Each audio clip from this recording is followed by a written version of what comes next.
कैसे महज धूल उड़ने पर टोकना जींद के निर्जन गांव के दो सगे भाई सतीश और दिलबाग को भारी पड़ गया।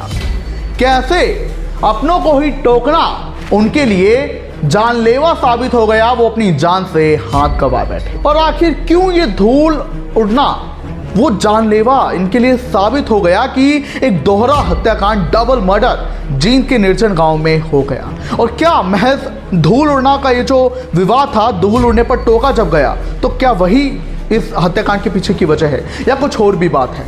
और आखिर इस हत्याकांड के बाद लोग ये क्यों कह रहे हैं कि जिस थाली में खाया था इन आरोपियों ने, उसी थाली में इन्होंने छेद कर दिया, नमक हरामी कर दी? क्या है पूरा मामला आपको बताते हैं।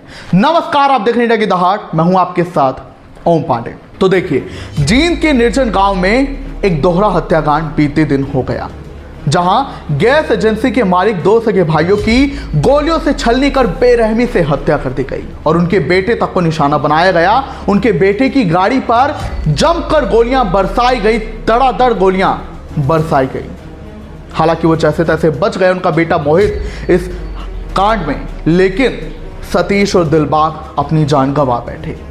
और इसके पीछे का जो विवाद है, यानी कि जिस वजह से ये हत्याकांड हो गया, वो भी बड़ा ही चौंकाने वाला। यूं तो खबर आ रही है कि ये जो हत्याकांड हुआ है, इसके पीछे की जो असल वजह है वो 5-7 साल से चला आ रहा जमीनी विवाद है। लेकिन कल ये चिंगारी कैसे भड़की कि वो परिवार जो कि अपने थे, जिनका 5 पीढ़ी से भाईचारा था, वो ये हत्याकांड कर बैठे।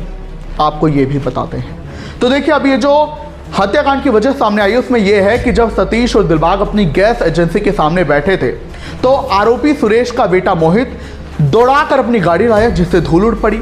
और इसी के चक्कर में जो है सतीश और दिलबाग ने उसे टोक लगा दी कि भाई गाड़ी आराम से चला, लिहाजा इसी पर वो बुरा भड़क गया।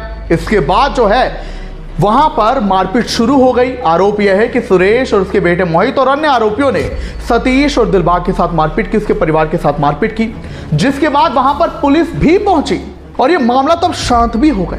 मगर तभी रात के 11 बजे जब मृतक सतीश और दिलबाग का जो बेटा है मोहित, वो सेक्टर 11 में जाता है अपनी गाड़ी में, तो वहां पर आरोपी उसकी गाड़ी को घेर लेते हैं, वहां पर दनादन फायरिंग करते हैं। वो जैसे तैसे वहां से भाग आता है। इसके बाद वो आरोपी सतीश और दिलबाग की गैस एजेंसी जो कि सफीदो फ्लाईओवर के पास है, वहां पर आते हैं और सतीश और दिलबाग को गोलियों से छलनी कर देते हैं। इस हत्याकांड में सतीश और दिलबाग को 2-2 गोली लगी है, जिससे उनकी मौके पर ही मौत हो गई। अब आपको बता दें कि ये जो परिवार है सतीश, दिलबाग और आरोपी सुरेश का, ये अपने थे। कहते हैं ना कि अपनों के घाव गहरे होते हैं, बहुत दर्द देते हैं अपनों के घाव।